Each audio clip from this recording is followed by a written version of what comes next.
আসসালামু আলাইকুম সবাইকে। আজকে আবারও চলে আসলাম বায়োলজি নিয়ে। গতকালকে প্রায় অনেকটা পড়িয়েছিলাম। আজকেও আমরা জীববিজ্ঞানের প্রথম অধ্যায়টা নিয়ে আলোচনা করব। প্রথম অধ্যায় আমরা জীবন পাঠ এই অধ্যায়টি পড়ছিলাম। তো এই পর্যায়ে আজকে আমরা পড়ব জীবের শ্রেণীবিন্যাস নিয়ে। আজকের পর আমরা শুরু করব। তো জীবের শ্রেণীবিন্যাস নিয়ে আমরা যদি কথা বলতে যাই, শ্রেণীবিন্যাস মানে হচ্ছে যে জীবকে বা জীবজগতের সকল প্রাণীকে বা যত জীব উপাদান রয়েছে সেগুলোকে বৈশিষ্ট্যের ভিত্তিতে, তাদের কিছু ধর্মের ভিত্তিতে, তাদের অবস্থানের ভিত্তিতে শ্রেণীবিভাগ করা, আলাদা আলাদা করা বা মিল অমিল সেগুলো তুলনা করা, এটাই হচ্ছে মূলত শ্রেণীবিন্যাস। আচ্ছা, ঠিক আছে। তো এই শ্রেণীবিন্যাস যদি আমরা করতে যাই তাহলে আমরা প্রথমে যেগুলো জানতে হবে আমাদের মোটামুটি যে উদ্ভিদ প্রজাতি কতগুলো থাকতে পারে, প্রাণী প্রজাতি কতগুলো থাকতে পারে। তাহলে যদি আমরা উদ্ভিদ প্রজাতি নিয়ে আলোচনা করতে যাই, কতগুলো উদ্ভিদ প্রজাতি এই পর্যন্ত আমরা আবিষ্কার করতে পেরেছি? তো প্রায় 4 লক্ষ। 4 লক্ষ রয়েছে আমাদের উদ্ভিদ প্রজাতি, প্রায় 4 লক্ষ রয়েছে আমাদের উদ্ভিদ প্রজাতি। 4 লক্ষ আমাদের উদ্ভিদ প্রজাতি রয়েছে। আর প্রাণী প্রজাতি রয়েছে প্রায় কতগুলো? প্রাণী প্রজাতি রয়েছে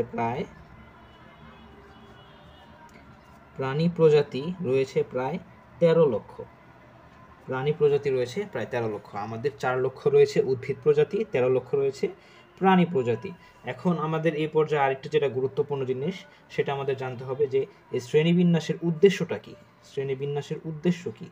উদ্দেশ্য হচ্ছে, সোজা ভাষায় যদি আমি বলতে চাই, উদ্দেশ্য হচ্ছে আমাদের কাজ সহজ করা। কাজ সহজ করা। এখন কাজ সহজ করা মানে কি? ভাইয়া দেখো, যে আপনাদের কাজ কি? আপনারা কি স্টুডেন্টদের কাজ কি? পড়াশোনা করা। পড়াশোনা করার মূল উদ্দেশ্য কি? জ্ঞান অর্জন করা। আমরা জ্ঞান অর্জন করতে আসছি, আমাদের জ্ঞান অর্জন করতে হবে। তো জ্ঞান অর্জনের ক্ষেত্রে কঠিন জিনিসগুলো আমরা কি করতে চাই? সহজ করতে চাই। তা আমরা যদি একটা ধরো যে কোনো একটা জিনিস আমরা জানতে পারি, যেরকম আমরা মানুষের মেরুদণ্ড আছে। তাহলে মেরুদণ্ডী প্রাণী যারা আছে, তো মেরুদণ্ডী প্রাণী সবার বৈশিষ্ট্য আমরা একটা সিমিলারিটি পাইতে পারি। তো এই সিমিলারিটি আমরা যদি তুলনা করতে যাই তাহলে অনেকগুলা বৈশিষ্ট্য আমরা একসাথে পেয়ে যাচ্ছি। তাই মেরুদণ্ডী প্রাণীদের বৈশিষ্ট্যগুলো আমরা একটা শ্রেণীতে ভাগ করে নিলাম। তারপর হচ্ছে যে মেরুদণ্ডের আদিদশা কি? মেরুদণ্ডের একটু আগে এই মেরুদণ্ডটা থাকে কর্ডাটা অবস্থায়। তাহলে যদি আমরা কর্ডেট বা এই যে কর্ডা যেটা বললাম, করডাটা, তো করডাটা হচ্ছে একটা পর্ব, ঠিক আছে। এই করডাটা পর্বের মধ্যে হচ্ছে এই মেরুদণ্ডী আর প্রাক মেরুদণ্ডী বলতে পারেন। তো এই করডাটা পর্বের বৈশিষ্ট্যগুলো যদি আমরা পড়াশোনা করি তাহলে যাদের মেরুদণ্ড আছে বা মেরুদণ্ডী প্রাণীদের আদি দশা, যেটা কিছুটা আদি দশা প্রাক মেরুদণ্ডী, এই দুইটা পর্যায়ে টোটালি আমরা কিছু কমন বৈশিষ্ট্য আমরা পেয়ে যাচ্ছি। তারপর কিছু ভিন্ন প্রজাতি থাকে, উন্নত প্রজাতিদের ক্ষেত্রে আরেকটু উন্নত কিছু বৈশিষ্ট্য থাকে, এক্সট্রা কিছু বৈশিষ্ট্য থাকে। বাট ম্যাক্সিমাম বৈশিষ্ট্য আমরা কাভার করে ফেলতে পারি। ম্যাক্সিমাম বৈশিষ্ট্য কাভার হয়ে যায়। ম্যাক্সিমাম বৈশিষ্ট্য আমাদের পড়া হয়ে যায়, ঠিক আছে। তো এটাই হচ্ছে আমাদের শ্রেণীবিন্যাসের মূল উদ্দেশ্য। তো শ্রেণীবিন্যাস করতে গেলে দুইজন বিজ্ঞানীর নাম আমাদের মাথায় আসবে। একজন হচ্ছেন মার্গুলিস, একজন হচ্ছেন আরেকজন হচ্ছে আর এইচ হুইটেকার। আর এইচ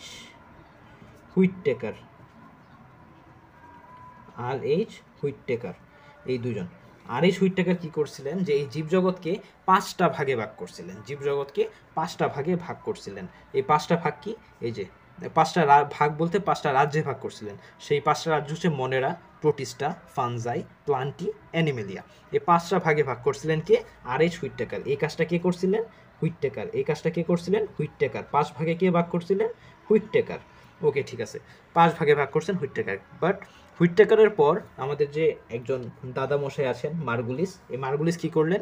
এটাকে আরেকটু মডিফাই করার ট্রাই করলেন।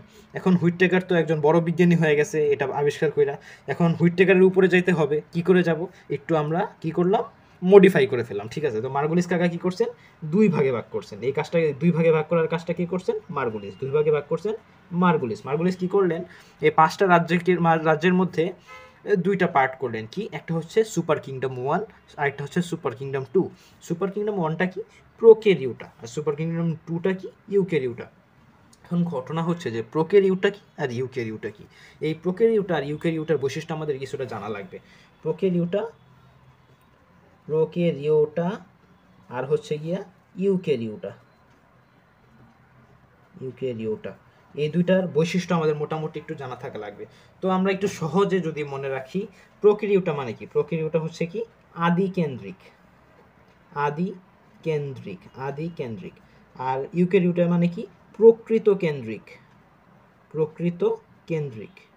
ঠিক আছে, এখন ঘটনা হচ্ছে কেন্দ্র। কেন্দ্র বলতে কি বুঝাইছি আমরা? এই কেন্দ্র বলতে বুঝাইছি নিউক্লিয়াসকে। কেন্দ্র হচ্ছে গিয়ে কি নিউক্লিয়াস, কেন্দ্র হচ্ছে নিউক্লিয়াস, কেন্দ্র হচ্ছে নিউক্লিয়াস। তো আর প্রোক্যারিওটা মানে হচ্ছে আদি কেন্দ্রিক বা আদি নিউক্লিয়াস যুক্ত, আদি নিউক্লিয়াস যুক্ত। আর ইউক্যারিওটা হচ্ছে প্রকৃত কেন্দ্রিক বা প্রকৃত নিউক্লিয়াস যুক্ত। এখন ঘটনা হচ্ছে এই প্রকৃত নিউক্লিয়াস কি আদি নিউক্লিয়াস কি কিছু তো বুঝতেছি না। আচ্ছা ঠিক আছে, এখন প্রোক্যারিওটা বা আদিকেন্দ্রিক, এই যে আদিকেন্দ্রিক যে কোষগুলো থাকে এটার মধ্যে আমরা সহজে যদি মনে রাখতে যাই তাহলে বলবো যে শুধুমাত্র রাইবোজোম থাকে। কি থাকে? রাইবোজোম থাকে, আর কিছু থাকে না, আর কিছু থাকে না। আদিকোষে কি থাকে? রাইবোজোম থাকে, রাইবোজোম ব্যতীত আর কিছু থাকে না। আর যদি ডিএনএ থাকে, জিন ক্রোমোজোমটা থাকে না, যদি ডিএনএ থাকে তাহলে সেটাও আদি পর্যায়ের থাকে। সেটা নিয়ে আমরা পরে আলোচনা করা যাবে। আমাদের যেটা জানতে হবে মূলত সেটা হচ্ছে যে প্রোক্যারিওটা বা আদিকেন্দ্রিক যে কোষগুলো রয়েছে সেগুলোর মধ্যে শুধুমাত্র রাইবোজোম থাকে, আর কিছু থাকে না। আর ইউক্যারিওটাতে কি থাকে? ইউক্যারিওটা মানে কি প্রকৃত কেন্দ্রিক। প্রকৃত মানে কি ভালো, মানে এর সব গুণ আছে, মানে কি আছে? সব কিছু আছে, সব কিছু আছে। সব কিছু বলতে আমি কি বুঝাইছি? রাইবোজোম, লাইসোজোম, তারপর হচ্ছে গিয়ে কোষ গহ্বর, vacuole, plasma lemma, plasma membrane, যা কিছু থাকা দরকার একটা প্রকৃত কোষের, একটা ভালো জিনিসের ভালো গুণের, ভালো গুণ বলতে যাবো সেই সব কিছু এটার মধ্যে আছে। এখানে আমরা যদি প্রশ্ন করতে পারি যে প্রকৃত কোষে, এই যে আদিকেন্দ্রিক কোষে কোনটা থাকে? রাইবোজোম থাকে। কি থাকে না? রাইবোজোম বাদে কিছু থাকে না। ইজি। তো এটাই হচ্ছে প্রকৃত কেন্দ্রিক আর আদি কেন্দ্রিকের মধ্যে পার্থক্য। অর্থাৎ এই যে সুপার কিংডম 1 আর সুপার কিংডম 2 এর মধ্যে মূল যে পার্থক্যটা সেটা। এখন আমরা আসি যে আমাদের আর এই হুইটটেকার যে 5টা রাজ্যে ভাগ করছিলেন সেই 5টা রাজ্যের বৈশিষ্ট্য আমাদের মোটামুটি জানা দরকার। এই 5টা রাজ্যের মধ্যে আমাদের প্রথমটা যে মনেরা সেটা হচ্ছে আদিকেন্দ্রিক, আর বাকি যেগুলো রয়েছে প্রোটিস্টা, ফানজাই, প্লান্টি, অ্যানিমিলিয়া, এগুলো সবগুলো হচ্ছে প্রকৃত কেন্দ্রিক বা প্রকৃত নিউক্লিয়াস যুক্ত বা ইউক্যারিওটা। ঠিক আছে, তো এখন আমরা প্রথমে মনেরা নিয়ে হালকা পড়াশোনা করি। তো মনেরা নিয়ে যদি পড়াশোনা করতে যাই এরা কিভাবে থাকে, এরা মোটামুটি আমাদের তেমন কিছু জানা দরকার নেই। কিছু বেসিক বৈশিষ্ট্য আমাদের একটু জানা লাগবে, তারপরে এগুলোর উদাহরণগুলো জানা লাগবে, আর কিছু টুকটাক বৈশিষ্ট্য যদি থাকে, খাদ্য গ্রহণ বা জনন এগুলো যদি থাকে সেগুলো জানা লাগবে। হালকা পড়াশোনা করতে হবে। আর এগুলোর ক্ষেত্রে আপনারা একটু সমস্যায় পড়তে পারেন যে মনে থাকতেছে না, তো কি করবেন? একটু রিলেট করার ট্রাই করবেন পড়াগুলা। মানে পড়লে তারপর হচ্ছে গিয়ে পুরাটা পড়লেন, কয়েকবার পড়ার পর নিজেকে প্রশ্ন করবেন, অ্যাক্টিভ রিকল করার ট্রাই করবেন, তাহলে দেখবেন এগুলো খুব ইজি হচ্ছে আপনার জন্য। ওকে, পড়া শুরু করি। তো প্রথমে যেটা নিয়ে আলোচনা করবো মনেরা। তো মনেরার প্রথমে উদাহরণগুলো জানি না নেই। মনেরার উদাহরণগুলো যদি আমরা জানতে চাই কি আছে, নীলাভ সবুজ শৈবাল, নীলাভ সবুজ শৈবাল বা হচ্ছে গিয়া ব্যাকটেরিয়া। এখন সোজা জিনিস কি যে এটা আদিকেন্দ্রিক, নীলাভ সবুজ শৈবাল আর ব্যাকটেরিয়া দুইটাই হচ্ছে অণুবীক্ষণিক জিনিস, খুবই আদি। মানে এগুলোতে রাইবোজোম থাকে, নর্মালি হচ্ছে নিউক্লিয়ার পর্দা থাকে না, নিউক্লিওলাস থাকে না। তারপর হচ্ছে ক্রোমাটিন বস্তু থাকে, কিন্তু ক্রোমাটিন বস্তুটা কিছুটা থাকে বৈশিষ্ট্যের জন্য, এটা কিছুটা থাকে, কিন্তু রাইবোজোমটা আছে। যেহেতু এরা আদিকেন্দ্রিক আমরা পড়ছি যে আদিকেন্দ্রিকে যে রাইবোজোমটা থাকে আদিকেন্দ্রিকের ক্ষেত্রে, তো এখানে রাইবোজোমটা আছে, আর কিছু পরিমাণ ক্রোমাটিন আছে, আর কিছুই নাই। এগুলো কিভাবে থাকে? এগুলো থাকে হচ্ছে গিয়ে কলোনি আকারে বা দলবদ্ধ আকারে। এরা এককোষী হইতে পারে, এরা হচ্ছে এককোষী, এবং এগুলো কি থাকে? কলোনি আকারে থাকে বা ফিলামেন্টাস। ঠিক আছে, কলোনি আকারে থাকে বা ফিলামেন্টাস, একটার সাথে একটা লম্বাভাবে যুক্ত। ফিলামেন্ট মানে কি? আচ্ছা, ফিলামেন্টাস যে বললাম, ফিলামেন্টাস মানে কি যে একটার সাথে একটা, এই যে একটা বৈচিত্র্য দেওয়া আছে আপনারা দেখবেন ইজি হবে, এরকম একটার সাথে একটা লম্বালম্বিভাবে যুক্ত হচ্ছে, লম্বালম্বিভাবে যুক্ত হয়ে একটা ফিলামেন্টের আকৃতি ধারণ করছে। তাই এটা হচ্ছে ফিলামেন্টাস। এরা হচ্ছে এককোষী ফিলামেন্টাস, লম্বালম্বিভাবে একটার সাথে একটা যুক্ত হয়ে যায়। একটা কোষের সাথে আরেকটা যুক্ত হচ্ছে, তো এভাবেই হচ্ছে এরা গঠন করে। এদের মধ্যে কি থাকে? প্রোক্যারিওটিক বা আদিকেন্দ্রিক, আদি নিউক্লিয়াসযুক্তের বৈশিষ্ট্য কি? শুধু রাইবোজোম থাকে, রাইবোজোম ব্যতীত কিছু থাকে না। তাহলে রাইবোজোম আছে, এটার রাইবোজোম ব্যতীত আর কিছু নাই। আর এক্সট্রা একটা জিনিস আছে এটার মধ্যে, কিছুটা মনে রাখবেন, সেটা হচ্ছে ক্রোমাটিন বস্তু থাকে, ঠিক আছে। ওকে, এখন আমরা আসি ইউক্যারিওটার পার্ট নিয়ে আলোচনা করতে। সেখানে আমরা প্রথমে যেটা নিয়ে আলোচনা করব সেটা হচ্ছে প্রোটিস্টা।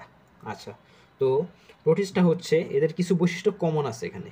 এরা এককোষী হতে পারে বা বহুকোষী হতে পারে। কি হতে পারে? এককোষী হতে পারে বা বহুকোষী হতে পারে। এককোষী হতে পারে বা বহুকোষী হতে পারে। যেহেতু প্রকৃত কেন্দ্রিক এরা, এদের একটি কোষ দ্বারা গঠিত হওয়ারও ক্ষমতা আছে, দুইটি কোষ দ্বারা বা একাধিক কোষ দ্বারা গঠিত হওয়ারও ক্ষমতা আছে। আর এগুলাও কিছু বৈশিষ্ট্য মিল আছে, যেহেতু এরা খুব মাত্র হচ্ছে যে মনেরা থেকে, এর পরবর্তী পর্ব মনেরা থেকে কিছুটা উন্নত, তো এগুলো হচ্ছে গিয়ে দলবদ্ধভাবে বসবাস করে। তাহলে এগুলো হচ্ছে গিয়া ফিলামেন্ট বা ফিলামেন্টাস বা হচ্ছে কলোনিয়াল, ফিলামেন্টাস কলোনিয়াল আকারে থাকে। তো এদের মধ্যে হচ্ছে গিয়ে ডিএনএ থাকে, আরএনএ থাকে। ক্রোমাটিন বস্তুর মধ্যে, এদের ক্রোমাটিন বস্তুর মধ্যে কি থাকে? ডিএনএ থাকে, আরএনএ থাকে, তারপর হচ্ছে কিছু পরিমাণ প্রোটিন থাকে। এখন একটু ইজিলি মনে রাখেন যে ডিএনএ যদি থাকে, ডিএনএ থাকলে প্রোটিন অলওয়েজ তৈরি হবে, ডিএনএ থেকে আরএনএ তৈরি হবে, আরএনএ থেকে প্রোটিন তৈরি হবে, এভাবে, ঠিক আছে।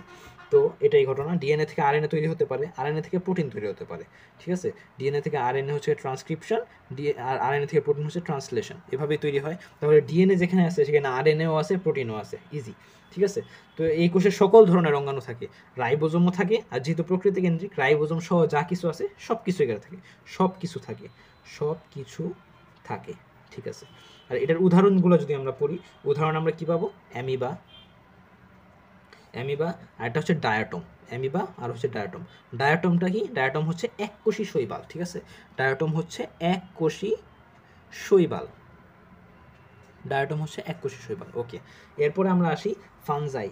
ফানজাই জিনিসটা হচ্ছে ছত্রাক টাইপ জিনিসপাতিগুলো, ছত্রাক টাইপ, ছত্রাক বা মাশরুম টাইপ, ছত্রাক বা মাশরুম টাইপ, ছত্রাক বা মাশরুম টাইপ, ঠিক আছে। তো ছত্রাক বা মাশরুম টাইপ, তো ছত্রাক টাইপ জিনিস কি আছে? মাশরুম তো একটা বললামই, মাশরুম টাইপ যেহেতু, তাহলে মাশরুম, মাশরুমের মতো আরেকটা জিনিস কি আছে? আলেকজান্ডার ফ্লেমিং আবিষ্কার করছিলেন, কি থেকে আবিষ্কার করছিলেন সেরকম জিনিস, পেনিসিলিয়াম। ওকে, পেনিসিলিয়াম, পেনিসিলিয়াম, ঠিক আছে।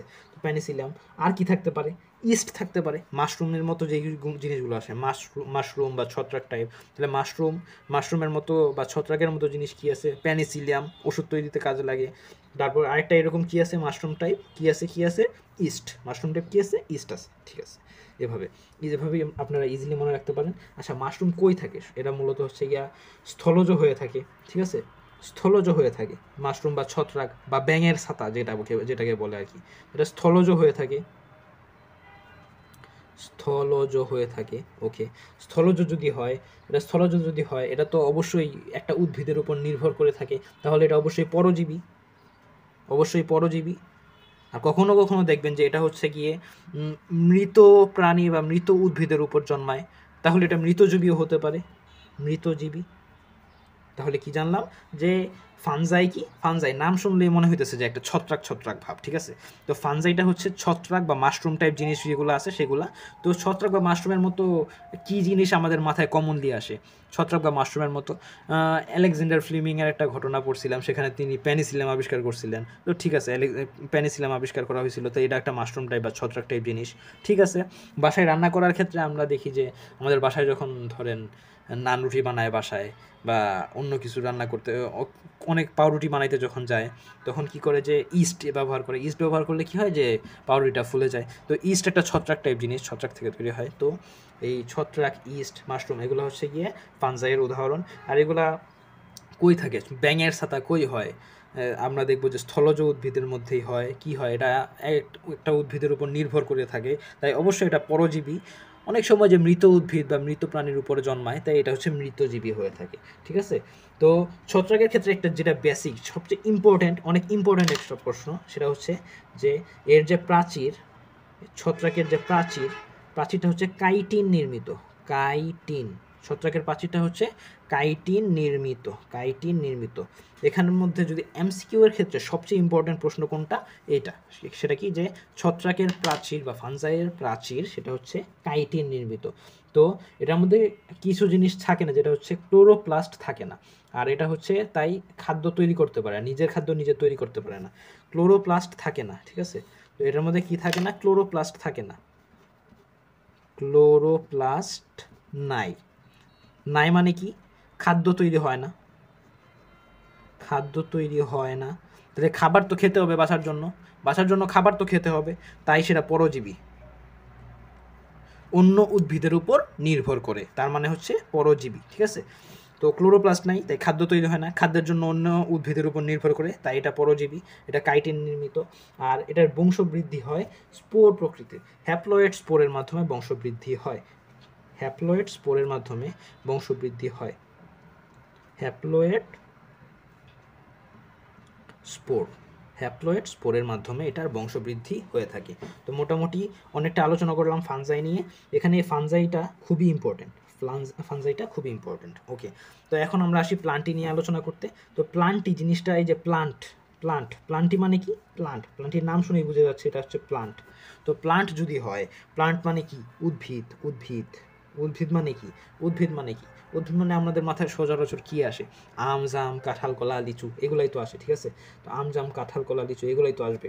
তো আম গাছ কাঁঠাল গাছ এগুলো যেগুলো আছে সেগুলো হচ্ছে প্লান্টির উদাহরণ। ওকে, ঠিক আছে।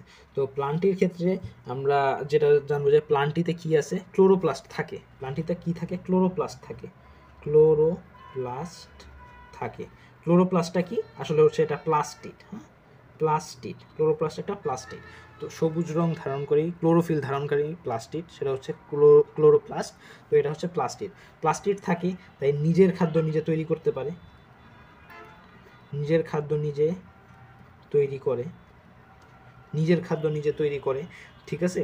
তো এরা কিভাবে, এদের জনন প্রক্রিয়াটা কীরকম, এখানে এদের জনন প্রক্রিয়াটা আমাদের জন্য গুরুত্বপূর্ণ খুবই। এদের জনন প্রক্রিয়া কীরকম, জনন প্রক্রিয়া,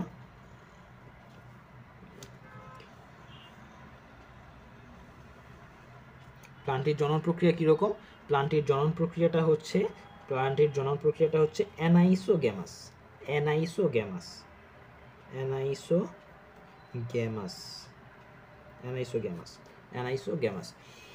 এদের জনন প্রক্রিয়া হচ্ছে অ্যানাইসোগ্যামাস। কারণ কি, অ্যানাইসোগ্যামাস, আইসোগ্যামাস আর অ্যানাইসোগ্যামাস এই দুইটা জিনিসকে আমাদের একটু জানা লাগবে। এই দুইটা জিনিস আমরা একটু আলোচনা করি।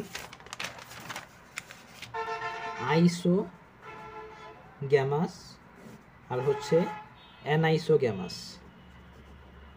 অ্যানাইসোগ্যামাস, আইসোগ্যামাস আর অ্যানাইসো। আচ্ছা, এ যেখানে টার্মটা দেখবো, এ মানে হচ্ছে গিয়া না, এ টার্মটা যেখানে দেখবো সেখানে এ মানে হচ্ছে গিয়া না। অ্যানাইসোগ্যামাস মানে কি, ভিন্ন, অ্যানাইসোগ্যামাস মানে কিছু একটা ভিন্ন, ঠিক আছে। কিছু একটা ভিন্ন মানে কি, যে এটা থেকে যে পরবর্তী যে উদ্ভিদটা তৈরি হবে, যে পরবর্তী উদ্ভিদ তৈরি হবে, পরবর্তী উদ্ভিদ তৈরি হবে, একটা উদ্ভিদ থেকে যে পরবর্তী উদ্ভিদটা তৈরি হবে, অ্যানাইসোগ্যামাসের ক্ষেত্রে ওই পরবর্তী উদ্ভিদটার ক্ষেত্রে আকার আকৃতি, আকার বা আকৃতি সেটা হবে ভিন্ন। আর আইসোগ্যামাসের ক্ষেত্রে কি হয়, একই, অর্থাৎ আইসোগ্যামাসের ক্ষেত্রে কি হয়, যে পরবর্তী যে উদ্ভিদ তৈরি হয় সেটা হচ্ছে আকার আকৃতিতে একই রকম থাকে, আর অ্যানাইসোগ্যামাসে কি হয়, আকার আকৃতি ভিন্ন হয়। ওকে, এখন আমরা যেটা নিয়ে আলোচনা করব সেটা হচ্ছে অ্যানিমেলিয়া। ওকে, অ্যানিমেলিয়ার নামটা শুনতেই মনে হচ্ছে অ্যানিম্যাল, অ্যানিম্যাল একটা ভাব আছে নামটার মধ্যে, অ্যানিম্যাল, অ্যানিম্যাল মানে কি, প্রাণী, অ্যানিম্যাল মানে কি, প্রাণী, অ্যানিম্যাল মানে হচ্ছে প্রাণী। ওকে, ঠিক আছে। তাহলে প্রাণীর বৈশিষ্ট্য, তো প্রাণী মানে এখানে সবচেয়ে উন্নত। তো সবচেয়ে উন্নতর ক্ষেত্রে কি, আমরা অ্যানিমেলিয়ার মধ্যে আমাদের নিজেদের চিত্র ফুটে পাবো, নিজেদের চিত্র অনেকটা পাবো।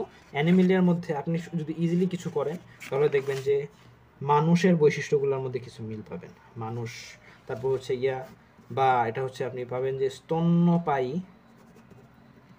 স্তন্যপায়ী প্রাণীদের বৈশিষ্ট্য মিল পাবেন, ঠিক আছে। তো এরা নিজের খাদ্য নিজে তৈরি করতে পারে না, মানুষ বা অ্যানিমেলিয়ার বৈশিষ্ট্য যদি বলি, অ্যানিমেলিয়ার বৈশিষ্ট্য যদি বলি, এরা নিজের খাদ্য নিজে তৈরি করতে পারে না, নিজের খাদ্য নিজে তৈরি করতে পারে না। নিজের খাদ্য নিজে তৈরি করতে পারে না। নিজের খাদ্য নিজে তৈরি করতে পারে না কেন? কারণ কি? প্লাস্টিড নাই। তাই এরা কিসের উপর নির্ভর করে? প্লান্টের উপর নির্ভর করে, বা প্ল্যান্টের উপর নির্ভর করে। প্ল্যান্ট এর উপর নির্ভর করে কিসের জন্য? খাদ্যের জন্য। প্ল্যান্টের উপর নির্ভর করে খাদ্যের জন্য এরা প্ল্যান্টের উপর নির্ভর করে। সেজন্য এদেরকে কি বলা হয়? সেজন্য এদেরকে বলা হয় হেটারোট্রফিক।